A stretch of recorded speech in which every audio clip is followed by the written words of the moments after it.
What we're going to do is we're going to do some graphing. We don't have to do any lines or anything like that, but we do need to be able to graph ordered pairs and do them accurately. Yeah, I'll collect it here shortly. So, I almost dropped the pen. We are doing, and I'll come back to this slide in a moment. We are doing graphing.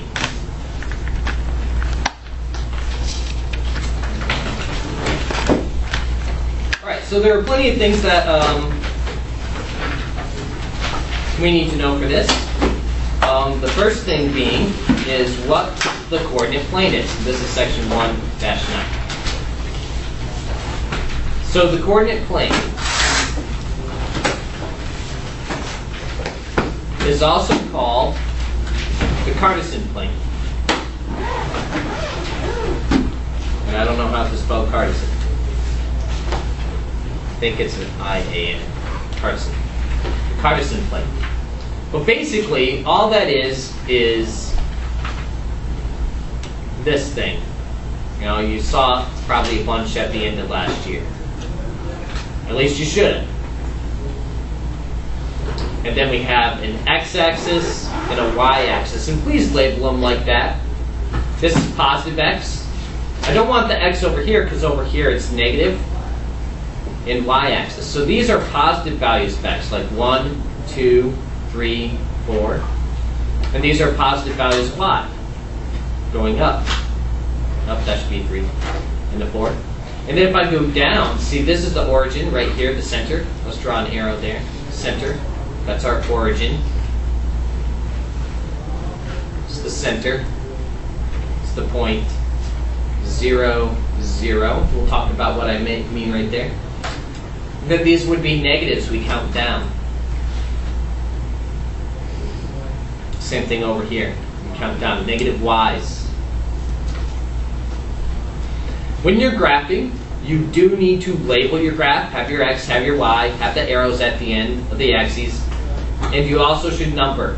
Now you don't need to number the entire thing, just number enough that it's clearly understood what you mean, what you're counting by. You can number by 2s, 4s, 5s, hundreds. There's contexts where you're going to need to number by hundreds. You just need to do enough that is clear. Alright, so in our coordinate plane we have 4 big spaces here. Besides the x-axis, see this is the x-axis. And this one right here is our y-axis. And we have 4 areas. They're called quadrants. This one's called quadrant 1. And in quadrant 1, x is positive and y is positive. They are both positive in quadrant 1. Which one comes first and what 0, 0, 0? Well, in the case of 0, 0, well, in all ordered pairs it's x, y. X always first.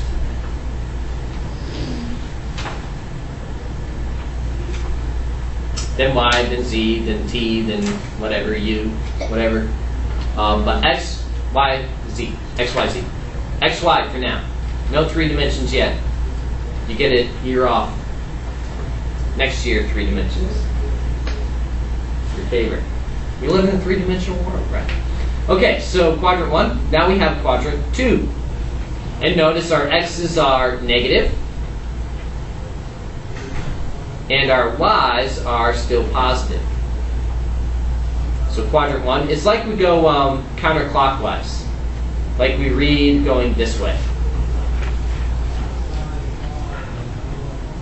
When we measure angles, we actually do that too. We go counterclockwise in that. Right? And you guessed it, this one's quadrant 3. X is negative, and now also y is negative. And you can see that just by the graph. So if you forget that, you can just draw a quick sketch and be like, and then remember. And then this one's quadrant 4. And in quadrant 4, x is now positive, and y has stayed negative. I didn't mean to do that. Okay, any questions on that? Okay, so before we get to actually graphing, I want to talk about a few definitions. A positive correlation,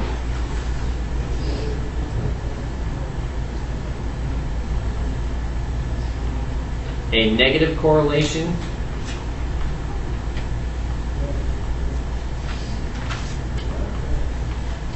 and no correlation.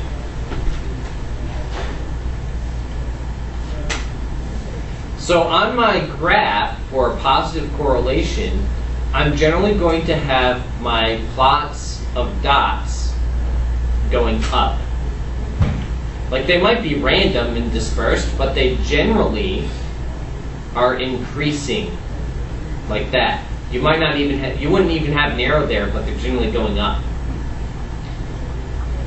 And on a negative correlation, our points are generally going down.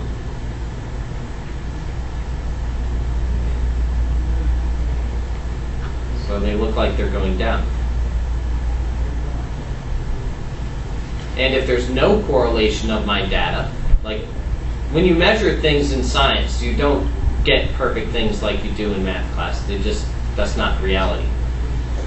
This looks like, if it's just like a mess, and you know, like there's no correlation. There's no relationship between the data. If you can't see a downward or upward trend, there's no relationship between the two things you're measuring. Which gets us to, well, how do we even plot any of these things, right? How would I plot ordered pairs?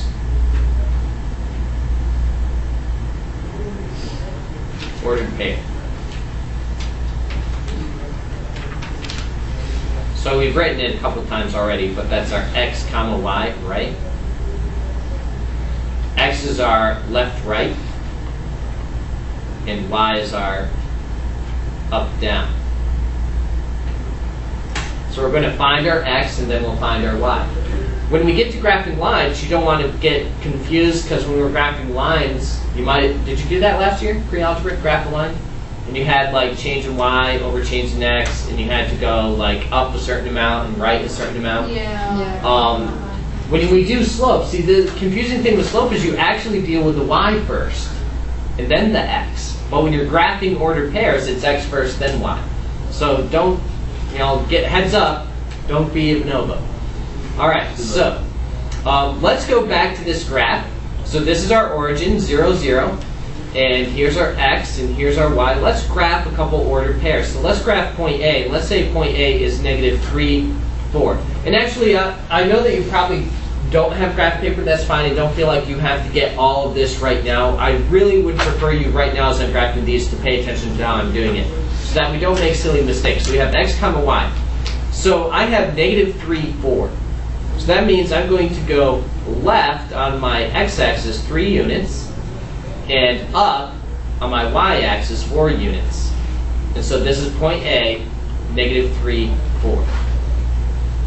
Any questions on that? -3, up 4. Left 3, up 4. Okay? And this is in what quadrant did this end up in?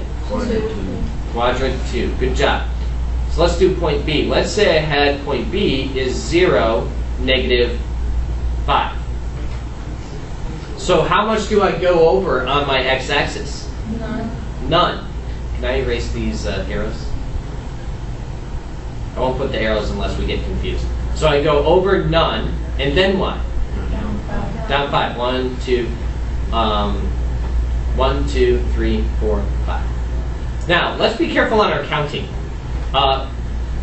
That's 1, 2, 3. I don't count the origin as 1 because the origin is 0, right?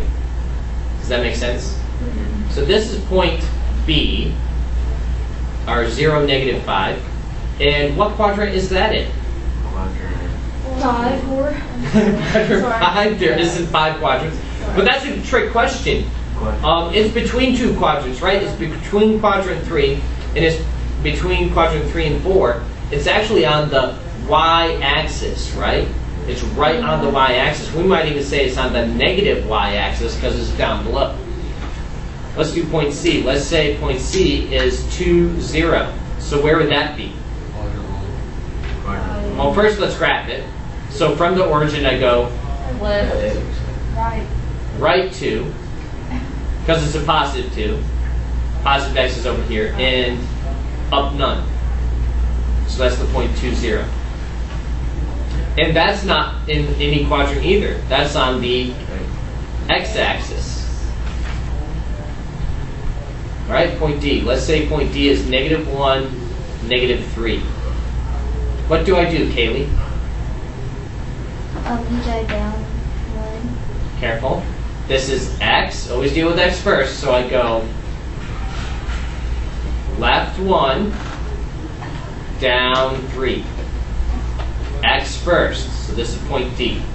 Which quadrant are we in, Ryan? Quadrant Which one? 3. Quadrant 3. All right, point E.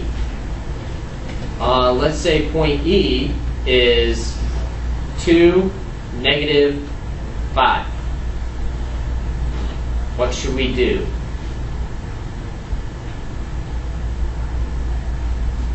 To get 2, -5. Go down 2. Okay, careful. This is x. Do our x first. X is left and right. So I go what? Right. I go right 2, And down 5. then down 5.